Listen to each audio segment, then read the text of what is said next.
जय श्री राम भक्तजनों, आप सभी का स्वागत है श्री रामचरितमानस कथा के वार्षिक पाठ में हम प्रतिदिन 3 दोहे और मंगलवार के दिन 6 दोहे पढ़ते हैं, जिससे हमारी संपूर्ण रामायण 1 वर्ष से पहले 11 महीने में पूर्ण हो जाती है। जिन भक्तजनों के समय की कमी रहती है वे प्रतिदिन मात्र 3 दोहे पढ़कर 10 से 15 मिनट देकर अपने जीवन को सफल बना सकते हैं। श्री रामचरितमानस का पाठ करने से हम अपने दैनिक जीवन में आने वाली कठिनाइयों को पार पाते हुए उनका सामना करते हुए अपने जीवन को सफल बना सकते हैं और आध्यात्मिक मार्ग भक्ति मार्ग पर चलने की शुरुआत कर सकते हैं। श्री रामचरितमानस श्री तुलसीदास जी द्वारा रचित हिंदी अवधि आम बोलचाल की भाषा में लिखा हुआ ग्रंथ है। इसीलिए इस कारण इसे जनमानस का ग्रंथ कहते हैं, क्योंकि इसे कोई भी व्यक्ति पढ़ सकता है। इसके लिए संस्कृत के ज्ञान का होना आवश्यक नहीं है, क्योंकि बहुत से व्यक्ति हमारे धार्मिक ग्रंथों का केवल इसलिए पठन नहीं कर पाते कि वे संस्कृत भाषा में लिखे हुए हैं। इसलिए श्री रामचरितमानस को आज से ही पाठ आरंभ कीजिए और अपने जीवन को सफल बनाइए। श्री रामचरितमानस का पाठ करने से हम अपने जीवन में सुख व शांति प्राप्त कर सकते हैं। श्री रामचरितमानस का पाठ आरंभ करने से पूर्व हम शिव शंकर भोलेनाथ पार्वती माता को प्रणाम व आह्वान करते हैं, जिन्होंने सर्वप्रथम श्री राम नाम की रचना की और श्री राम नाम कथा श्री पार्वती माता को सुनाई। तत्पश्चात सभी गुरुजनों सभी देव देवताओं को प्रणाम व आह्वान करते हैं कि वे भी हमारे श्री रामचरितमानस में सम्मिलित हों और हमें अपना आशीर्वाद प्रदान करें। बोलो जय श्री रामचंद्र की जय। तो शुरू करते हैं आज की कथा। अहंकार से विबुद्धि अजमन शशि चित्त महान मनुज वास सहचराचर रूप राम भगवान मंगल भवन मंगलहारी द्रवौषध दशरथ अजरे बिहारी। शिव जिनका अहंकार है, ब्रह्मा बुद्धि है, चंद्रमा मन है और महान विष्णु ही चित्त है, उन्हीं चराचर रूप भगवान श्री राम जी ने मनुष्य रूप में निवास किया है। अस विचारी सुनो प्राणपति प्रभूषण भयो विहाई प्रीति करो रघुवीर बत मम आई बात न जाई मंगल भवनी मंगलहारी द्रवौषध दशरथ अजर बिहारी। हे प्राणपति सुनिए, ऐसा विचार कर प्रभु से वह छोड़कर श्री रघुवीर के चरणों में प्रेम कीजिए, जिससे मेरा सुहाग न जाए। भियसा नारी वचन सुनी काना अहो मोहो महिमा बलवाना नारी स्वभाव सत्य तब सब कहीं अवगुण आठ सदा उर रही। पत्नी के वचन कानों से सुनकर रावण खूब हंसा और बोला, अहो मोह, अज्ञान की महिमा बड़ी बलवान है। स्त्री का स्वभाव सब सत्य ही कहते हैं कि उसके हृदय में 8 अवगुण सदा रहते हैं। साहस अनृत चपलता माया भय विवेक असोच अदाया रिभु करम रूप सकल ते गावा अति विशाल वह मोही सुनावा। साहस झूठ चंचलता माया छल भय डर फोकपन अविवेक मूर्खता अपवित्रता और निर्दयता, तूने शत्रु का समग्र विराट रूप गया और मुझे उसका बड़ा भारी भय सुनाया। सो सब प्रिया सहज बस मोरे समुझी बरा प्रदा प्रसाद अब तोर जानियो प्रिया तोरी चतुराई एहि विधि कहू मोरी प्रभुताई। हे प्रिय, वह सब यह चराचर विश्व तो स्वभाव से ही मेरे वश में है। तेरी कृपा से मुझे अब यह समझ पड़ा। हे प्रिय, तेरी चतुराई में जान गया तू इस प्रकार इसी बहाने मेरी प्रभुता का बखान कर रही है।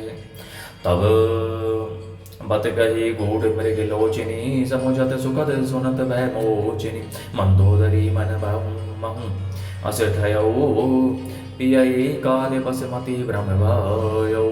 हे मृगनयनी, तेरी बातें बड़ी गूढ़ रहस्य भरी है, समझने पर सुख देने वाली और सुनने से भय छुड़ाने वाली है।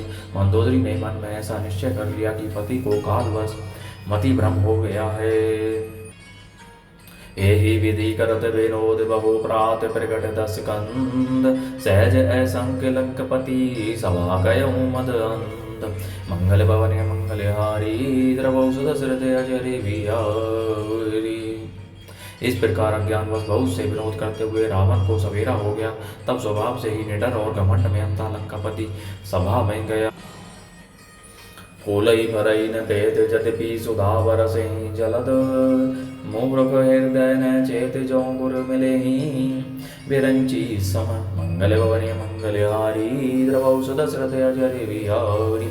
यदि भी बादल अमृत सा जल बरसाते हैं तो भी बेत फूलता फलता नहीं। इसी प्रकार चाहे ब्रह्मा के समान भी ज्ञानी गुरु मिले तो भी मूर्ख के हृदय में चेत ज्ञान नहीं होता। यहाँ प्रातः जागे रघुराई पूछा मत सब सचिव बुलाई। कहु बेगी का करिय उपाई जामवंत कह पद सिरुनाई। यहाँ सुबेर पर्वत पर प्रातःकाल श्री रघुनाथ जी जागे और उन्होंने सब मंत्रियों को बुलाकर सलाह पूछी कि शीघ्र बताइए अब क्या उपाय करना चाहिए। जाम्बान ने श्री राम जी के चरणों में सिर नवाकर कहा, सुनु सर्वज्ञ सकल उर्वासी बुद्धि बल तेज धर्म गुण राशि। मंत्र कहूँ निज मति अनुसारा दूत पठाई बाली कुमारा। हे सर्वज्ञ सब कुछ जानने वाले, हे सबके हृदय में बसने वाले अंतर्यामी, हे बुद्धि बल तेज धर्म और गुणों की राशि सुनिए। मैं अपनी बुद्धि के अनुसार सलाह देता हूँ कि बाली कुमार अंगद को दूत बनाकर भेजा जाए। नीक मंत्र सबके मन माना अंगद सनस कह कृपा निदाना। बाली तने बुद्धि बल गुण धामा लंका जाहू तात मम कामा। यह अच्छी सलाह सबके मन में जच गई। कृपा के निदान श्री राम जी ने अंगद से कहा, हे बल बुद्धि और गुणों के धाम बाली पुत्र, हे तात तुम मेरे काम के लिए लंका जाओ। बहुत बुझाई तुम्हारी का कहूँ परम चतुर में जानत ऐहूँ। काजू हमारे तासु हित होई रिपूषण करे हो बत कही सोई। तुमको बहुत समझा कर क्या कहूँ, मैं जानता हूँ तुम परम चतुर हो। शत्रु से वही बात चित करना जिससे हमारा काम हो और उसका कल्याण हो। प्रभु अज्ञाधारी शीस चरण बंदी अंगद उठे हो सोई गुण सागर ईश राम कृपा जा पर करे हो। मंगल भवनी मंगलहारी द्रवौषध दशरथ अजरे बिहारी। प्रभु की आज्ञा सिर चढ़ाकर और उनके चरणों की वंदना करके अंगद जी उठे और बोले, हे भगवान श्री राम जी, आप जिस पर कृपा करें वही गुणों का समुद्र हो जाता है। स्वयं सिद्ध सब काजा नाथ मोही आदर उदय अस विचारी जो विराज तन पुलकित हर्षित ही मंगल भवनीय मंगलहारी द्रवौषध दशरथ अजरे बिहारी। स्वामी के सब कार्य अपने आप सिद्ध हैं। यह तो प्रभु ने मुझको आदर दिया है जो मुझे अपने कार्य पर भेज रहे हैं। ऐसा विचार कर युवराज अंगद का हृदय हर्षित और शरीर पुलकित हो गया। बंदी चरण और धरी प्रभुताई अंगद चले ओ सबे ही सिरुनाई। प्रभु प्रताप और सहज असंका रन बांकोरा बाली सुत बंका। चरणों की वंदना करके और भगवान की प्रबोधा हृदय में धरकर अंगद सबको सिर नवाकर चले।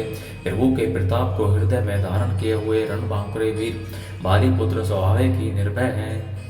पुर बैठत रावण कर बेटा खेलत रासो होई गए बेटा।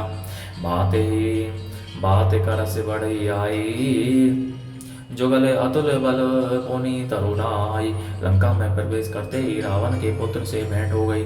जो वहाँ खेल रहा था बातों ही बातों में दोनों में झगड़ा बढ़ गया, क्योंकि दोनों ही अतुलनीय बलवान थे और फिर दोनों की युवावस्था थी।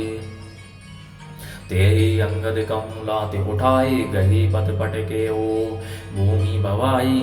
निशिचर निकर देखी बटवारी जहीं तहीं चले ने सकहीं पुकारी।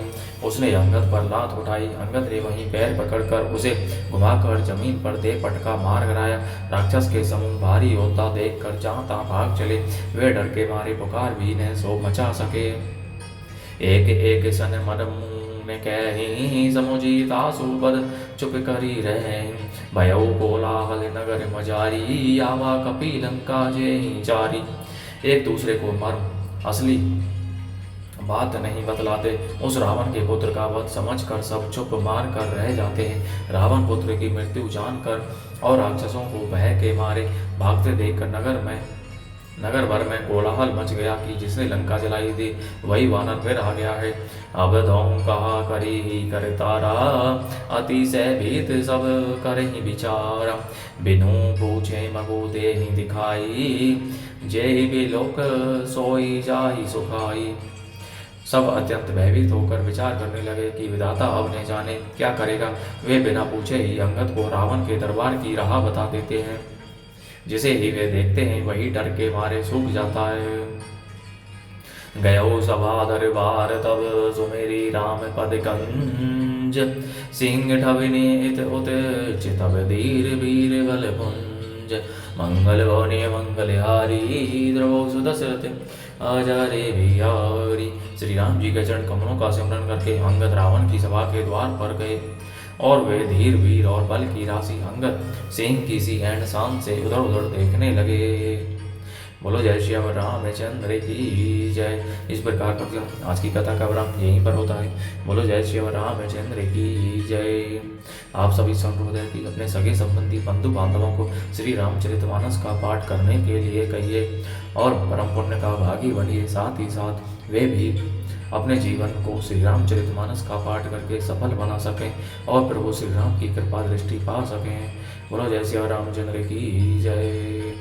जय श्री राम सिया राम सिया राम।